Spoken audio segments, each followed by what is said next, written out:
সমস্ত দর্শক বন্ধুদের জানাই নমস্কার। আজকে আলোচনা করব যুবরাজ বুধ 24শে জানুয়ারি রাশি পরিবর্তন করছে। বুধের এই পরিবর্তন খুব অল্প দিনের জন্য হয়। তো অল্প দিনের পরিবর্তনও বুধ কিন্তু যথেষ্ট প্রভাব দিয়ে যায়। তো যুবরাজ বুধের এই পরিবর্তনে কর্কট রাশির উপর কী প্রভাব ফেলবে, আজকে এই বিষয়ে বিশেষ আলোচনা করব ধাপে ধাপে। তবে আলোচনাটি এগিয়ে নিয়ে যাওয়ার পূর্বে সমস্ত দর্শক বন্ধু যারা বহুদিন ধরে আমাদের অনুষ্ঠান দেখছেন, এখনও পর্যন্ত কৌতূহলবশত হয়তো আমাদের চ্যানেল সাবস্ক্রাইব করতে ভুলেই গেছেন, তো তাদের কাছে বিশেষ অনুরোধ করব চ্যানেলটি সাবস্ক্রাইব করার জন্য। যদি ভালো লাগে আজকের অনুষ্ঠান তাহলে লাইক শেয়ার কমেন্ট অবশ্যই করবেন। আমি আমার দর্শক বন্ধুদের কোনো রকমভাবে বিভ্রান্তের মধ্যে রাখতে চাই না। এটা গ্রহদের গোচরের অবস্থানের উপর আলোচনা করা হচ্ছে, কারো ব্যক্তিগত কুষ্টি ধরে নয় যে মিলে যাবে। তবে আমার বিশ্বাস আগামী দিনে কর্কট রাশি এইখান থেকে কিছুটা হলে উপলব্ধি করতে পারবে। আর বুধের এই পরিবর্তন আপনারা চন্দ্র রাশি অনুসারে দেখবেন। বুধ হচ্ছে বাণীর কারক, ব্যবসার কারক, চতুরতার কারক, ম্যানেজমেন্টের কারক। আর বুধ এই যে মকর রাশিতে অবস্থান করবে, তার গোচরটি সম্পূর্ণ করবে 3টি নক্ষত্রের উপর দিয়ে। 24শে জানুয়ারি থেকে 29শে জানুয়ারি পর্যন্ত অবস্থান করবে উত্তরাষাঢ়া নক্ষত্রে, যার অধিপতি হচ্ছে সূর্যদেব। 30শে জানুয়ারি থেকে ফেব্রুয়ারি মাসের 6 তারিখ পর্যন্ত অবস্থান করবে শ্রবণা নক্ষত্রে, যার অধিপতি হচ্ছে চন্দ্রদেব। এবং ফেব্রুয়ারি মাসের 7 তারিখ থেকে 10 তারিখ পর্যন্ত অবস্থান করবে ধনিষ্ঠা নক্ষত্রে, যার অধিপতি হচ্ছে মঙ্গলদেব। এবং তারপরে আবার পরবর্তী রাশি পরিবর্তন করবে। এটা তো বললাম নক্ষত্রের অবস্থান, যে এই 3টা নক্ষত্রের উপর বুধ অবস্থান করবে। এবার বুধ যে সময় রাশিটা পরিবর্তন করে যে মকর রাশিতে প্রবেশ করবে, তো সেই সময় আবার এই কর্কট রাশির ক্ষেত্রে গ্রহদের আবার অবস্থান কিন্তু এরকম থাকছে। রাশির 3য় ঘর যেটা হচ্ছে কন্যা রাশি, এই ঘরে অবস্থান করছে কেতু। রাশির 7ম ঘর যেটা হচ্ছে মকর রাশি, এই ঘরে তো সূর্য অবস্থান করছে ফেব্রুয়ারি মাসের 12 তারিখ পর্যন্ত। এই ঘরে এবার বুধ অবস্থান করবে। তো বুধ অবস্থান করবে 10 তারিখ পর্যন্ত এবং বুধাদিত্য যোগ তৈরি হচ্ছে। এবং এই যোগের মিলিত দৃষ্টি পড়বে রাশির উপর। তার সাথে এই যে বুধাদিত্য যোগটা তৈরি হচ্ছে এই যে মকর রাশিতে, তো মকর রাশিতে আমি এর আগের ভিডিওতে আলোচনা করেছিলাম, বুঝিয়ে দিয়েছিলাম যে কিভাবে একটা তৎকালীন মিত্রতা সূর্যের সাথে তৈরি হয়েছে এই মকর রাশির অধিপতি শনিদেবের। এবং বুধের তো এটা পরম মিত্রের ঘর, এবং বুধের সাথেও সম্পর্ক তৈরি হয়েছে, তৎকালীন মিত্রতা, খুব ভালো সম্পর্ক এই সময় একটা তৈরি হচ্ছে, দৃঢ় একটা তৎকালীন মিত্রতা সম্পর্ক তৈরি হয়েছে। এবং এই বুধাদিত্য যোগের উপর কেতুর দৃষ্টি থাকছে। মঙ্গল বক্রী অবস্থায় রয়েছে, কর্মের এবং 5ম ঘরের অধিপতি, তার দৃষ্টি থাকছে। এবং এর উপরে থাকছে সর্বোপরি দেবগুরু বৃহস্পতির শুভ দৃষ্টি। তো যাই হোক, 8ম ঘর যেটা কুম্ভ রাশি, এই ঘরে অবস্থান করছে শুক্র এবং শনি। এবং শুক্র মার্গী অবস্থায় রয়েছে। মার্গী অবস্থায় রয়েছে দেবগুরু বৃহস্পতির নক্ষত্র পূর্বা ভাদ্রপদে। এবং শুক্র আবার 28 তারিখে রাশি পরিবর্তন করে নেবে, অবস্থান করবে মীন রাশিতে, যেটা হচ্ছে ভাগ্যের ঘর, উচ্চ ঘর। শুক্র কিন্তু উচ্চ ঘরে অবস্থান করবে। এই কর্কট রাশির ক্ষেত্রে শুক্র হচ্ছে 4র্থ ঘরের অধিপতি, সুখের ঘর, এবং একাদশ ঘর যেটা লাভের ঘরের অধিপতি। ত্রিকোণে অবস্থান করবে মীন রাশিতে উচ্চ অবস্থায়, কেন্দ্র ত্রিকোণ রাজযোগ তৈরি করবে এবং রাহুর সাথে অবস্থান করবে। রাহুর সাথে যখন অবস্থান করবে তখন লম্পট যোগ তৈরি হবে। এই যোগটা কিন্তু ভালো না, কিন্তু অর্থকরীর দিক থেকে যথেষ্ট ভালো এবং ভাগ্যের দিক থেকেও যথেষ্ট সঙ্গ এই সময় পাবে। তো সেই সময় আলোচনা করব, যখন শুক্র রাশি পরিবর্তন করবে তখন একটা বিশেষ ভিডিও দিব। আর দেবগুরু বৃহস্পতি অবস্থান করছে লাভের ঘর, যেটা হচ্ছে বৃষ রাশি, একাদশ ঘর যেটা। এবং দেবগুরু বৃহস্পতি অবস্থান করছে বক্রী অবস্থায় বর্তমানে, এবং অবস্থান করছে চন্দ্রদেবেরই নক্ষত্র রোহিণী নক্ষত্রে। ফেব্রুয়ারি মাসে 4 তারিখে আবার এই দেবগুরু বৃহস্পতি মার্গী হয়ে যাবে। এবং রাশির যেটা দ্বাদশ ঘর মিথুন রাশি, এই ঘরে অবস্থান করছে আবার মঙ্গল বক্রী অবস্থায় রয়েছে, এবং অবস্থান করছে দেবগুরু বৃহস্পতির নক্ষত্র পুনর্বসু নক্ষত্রে। তো এই রকম কিন্তু একটা গ্রহদের মানচিত্র তৈরি হচ্ছে যে সময় বুধ রাশি পরিবর্তন করবে। কর্কট রাশির ক্ষেত্রে বুধ কিন্তু কারক গ্রহ না, 3য় ঘরের অধিপতি এবং দ্বাদশ ঘরের অধিপতি। এবার 7ম ঘরে অবস্থান করবে এবং অবস্থান করছে তার মিত্র রাশি মকর রাশিতে, মিত্র শনির রাশি মকর রাশিতে। 7ম ঘর হচ্ছে বুধের কিন্তু আবার কারক ঘর। এই 7ম ঘরে বুধ শুক্র এরা কিন্তু অতি বিশিষ্ট কারক হয়ে যায় আমাদের লাল কিতাব অনুসারে। তো যাই হোক, বুধ এখানটাতে যথেষ্ট কারক। এই ঘর থেকে আমরা ব্যবসা বাণিজ্য জিনিসটাকে দেখি। আর বুধ হচ্ছে ব্যবসা বাণিজ্যের কারক, বুধ হচ্ছে বাণীর কারক, ম্যানেজমেন্টের কারক, এবং অবস্থান করছে তার মিত্র এই মকর রাশিতে। এবং রাশির উপরই দৃষ্টি দিচ্ছে। 24শে জানুয়ারি থেকে 29শে জানুয়ারি পর্যন্ত বুধ অবস্থান করবে উত্তরাষাঢ়া নক্ষত্রে। এই যে নক্ষত্রটা বললাম উত্তরাষাঢ়া নক্ষত্রে, এইখানটাতে কিন্তু খুব গভীরভাবে বুঝার ব্যাপার রয়েছে কর্কট রাশির ক্ষেত্রে। কারণ বুধ কিন্তু কারক গ্রহ না, কর্কট রাশির ক্ষেত্রে সপ্তম ঘরে অবস্থান করছে এবং তার দৃষ্টি রাশির উপরে পড়ছে। এবং কর্কট রাশির ক্ষেত্রে এই মুহূর্তে তৎকালীন সম্পর্ক উঠে এসছে, কারণ দেবগুরু বৃহস্পতি লাভের ঘরে অবস্থান করছে, তার শুভ দৃষ্টি পড়ছে এই বুধ আর সূর্যের উপর, যে বুধাদিত্য যোগটা তৈরি হয়েছে মকর রাশির ক্ষেত্রে। এবং মকর রাশির অধিপতি শনি কিন্তু আবার বর্তমানে মার্গী অবস্থায় রয়েছে এবং অবস্থান করছে দেবগুরু বৃহস্পতির নক্ষত্র পূর্বা ভাদ্রপদে। তার সাথে এই যে বুধাদিত্য যোগটা তৈরি হয়েছে এই সময়কালে সূর্য থাকছে আবার কিন্তু শোভনা নক্ষত্রে, যার অধিপতি হচ্ছে চন্দ্রদেব। তাহলে কি হচ্ছে যে 29শে জানুয়ারি পর্যন্ত বুধ থাকছে উত্তরাষাঢ়া নক্ষত্রে, যার অধিপতি সূর্য, আর সূর্যের সাথে যে বুধাদিত্য যোগ তৈরি হয়েছে সেই সূর্য আবার থাকছে কিন্তু এই চন্দ্রের নক্ষত্র শোভনা নক্ষত্রে।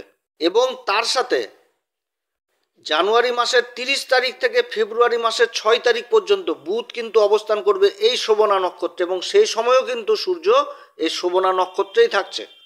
অর্থাৎ কর্কট রাশির অধিপতি চন্দ্রের নক্ষত্রে অবস্থান করবে বুধ আর সূর্য, তাদের মিলিত দৃষ্টি যে পড়বে রাশির উপর, এবং এই বুধাদিত্য যোগের উপর আবার দেবগুরু বৃহস্পতির শুভ দৃষ্টি থাকছে। আর তার সাথে এই যে সূর্য মকর রাশিতে অবস্থান করছে, এই মকর রাশির অধিপতি শনির সাথেও একটা তৎকালীন সম্পর্ক তৈরি উঠেছে।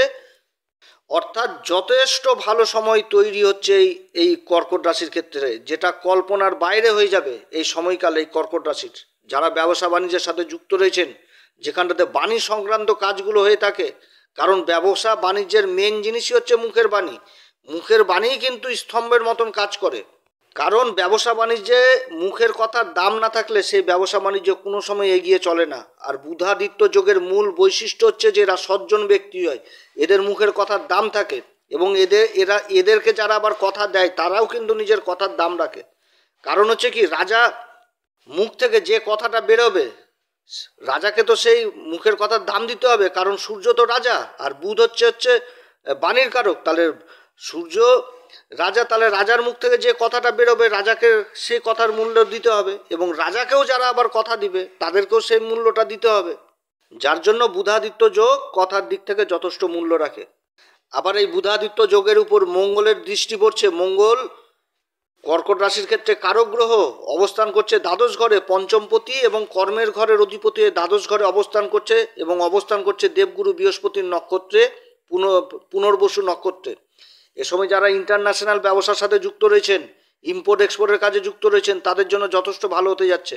কিংবা যারা ইন্টারন্যাশনাল ব্যবসা করছেন দেশের মাটিতে বসেই, কারণ সবাই তো আর বিদেশে যেতে পারবে না, তো বিদেশের মাল নিয়ে এসে দেশের মাটিতে যারা ব্যবসা করছেন তাদের জন্য যথেষ্ট ভালো, আয় ইনকাম যথেষ্ট বৃদ্ধি পাবে, এবং সেভিংস জিনিসটা এই সময় করতে পারবে, কিছু না কিছু অর্থ পয়সা জমাতে পারবে এই কর্কট রাশি। দেবগুরু বৃহস্পতির দৃষ্টি এই বুধাদিত্য যোগের উপর পড়ছে, একটা অদ্ভুত গরিমা তৈরি হবে এই কর্কট রাশির ক্ষেত্রে, একটা বিশেষ আকর্ষণ ক্ষমতা তৈরি হবে কর্কট রাশির ক্ষেত্রে। যারা ব্যবসা বাণিজ্যের সাথে যুক্ত রয়েছেন, মুখের কথা জাদুর মতন কাজ করবে, এবং ব্যবসা বাণিজ্যে আকর্ষণের কেন্দ্রবিন্দু হবে, না হওয়া কাজ সম্ভব হবে, সরকারের দিক থেকে থেমে থাকা কাজগুলো আবার চালু হবে। যারা সরকারকে মাল সাপ্লাই দিচ্ছেন তাদের মালের বড় অর্ডারের সম্ভাবনা থাকছে, যাদের বিল আটকে রয়েছে সেই সমস্ত বিল পাওয়ার সম্ভাবনা থাকছে। তবে এই সময়কালে কর্মক্ষেত্রে পুরুষার্থ পরাক্রম যথেষ্ট বৃদ্ধি পাবে। যারা মার্কেটিংয়ের কাজে রয়েছেন, মিডিয়ার কাজে রয়েছেন, আইটি সেক্টরে রয়েছেন, তাদের জন্য যথেষ্ট ভালো সময়। যেরকম দায়িত্ব বাড়বে সেরকম বেতন বৃদ্ধির সম্ভাবনা থাকছে। মনের আত্মশক্তি যথেষ্ট বৃদ্ধি পাবে, এবং এই সময় এই যে অষ্টম ঘরে শনি শুক্রের যে জুতি তৈরি হয়েছে, এবং শুক্র তো 28 তারিখে আবার রাশি পরিবর্তন করে নেবে, যথেষ্ট ভালো সময় কর্কট রাশির ক্ষেত্রে। শনির মুভমেন্টটা সম্পূর্ণ আলাদা হয়ে গেছে, আর কিছুদিন পরে শনিও রাশি পরিবর্তন করবে।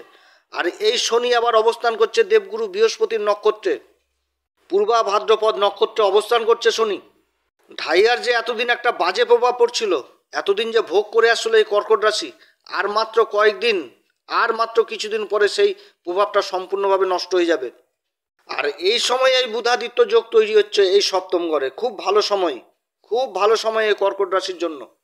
যোগাযোগের মাধ্যমে একাধিক লাভের রাস্তা তৈরি হবে, কারণ দেবগুরু বৃহস্পতির শুভ দৃষ্টি আবার কেতুর উপর পড়ছে।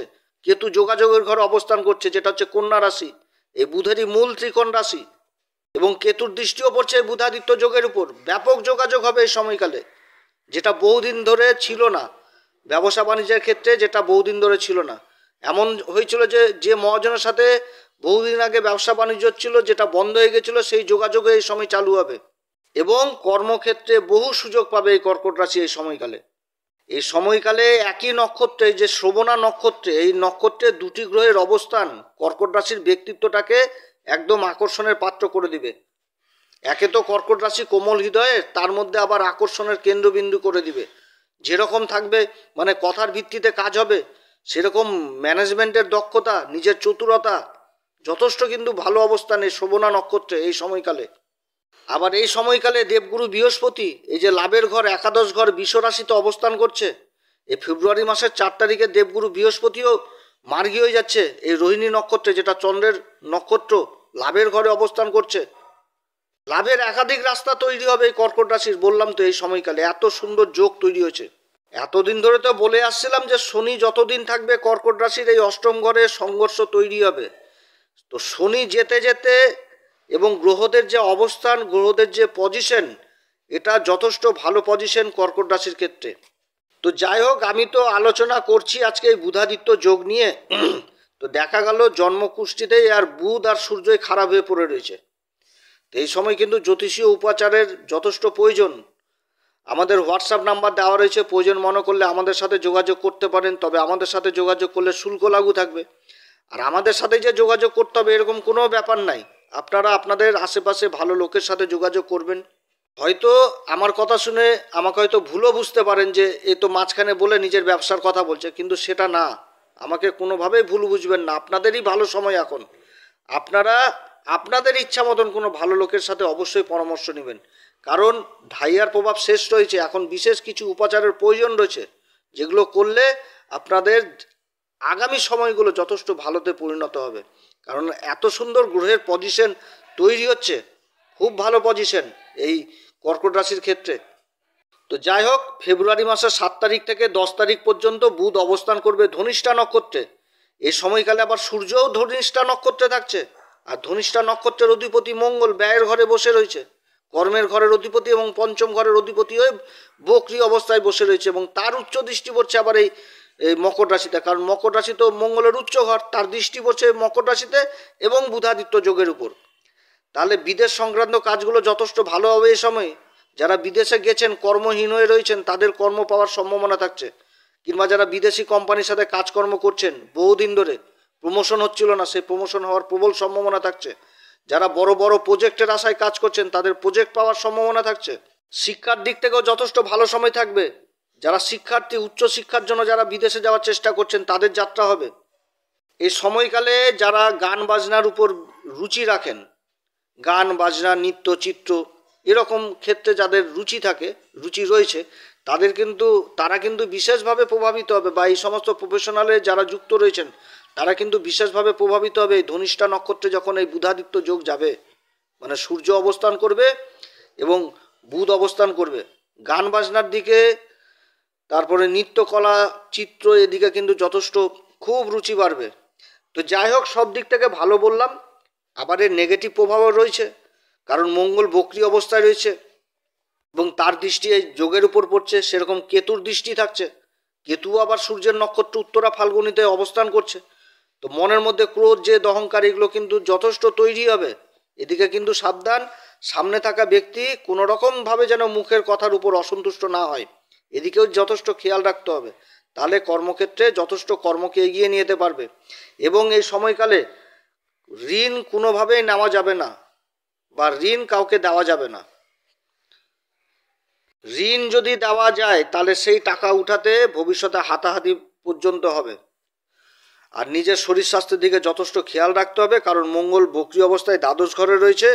যারা ত্বকজনিত সমস্যায় ভুগছেন, মাইগ্রেনের সমস্যায় ভুগছেন, দাঁতের সমস্যায় ভুগছেন, চোখের সমস্যায় ভুগছেন, এগুলো কিন্তু যথেষ্ট বাড়বে। এদিকে যথেষ্ট সাবধান। তো যাই হোক, অনেক কথা আলোচনা করলাম। এই সময়কালে কর্কট রাশি প্রত্যেকদিন হনুমান চল্লিশা, বজরং বাণ, এগুলো পাঠ করবেন। সূর্যদেবকে অর্ঘ্য দিবেন। গোমাতার সেবা করবেন, গোমাতাকে সবুজ চারা খেতে দিবেন, যথেষ্ট ভালো ফল পাবেন। তো অনেক কথা আলোচনা করলাম, আপনারা সবাই ভালো থাকেন। এই নতুন বছরে আবার শুভেচ্ছা জানাচ্ছি। যদি এই পরামর্শ সত্যিই ভালো লাগে তাহলে আমাদের এই অ্যাস্ট্রো এস এম বাংলা চ্যানেলকে অবশ্যই সাবস্ক্রাইব করবেন, লাইক করবেন, শেয়ার করবেন। নমস্কার, ধন্যবাদ।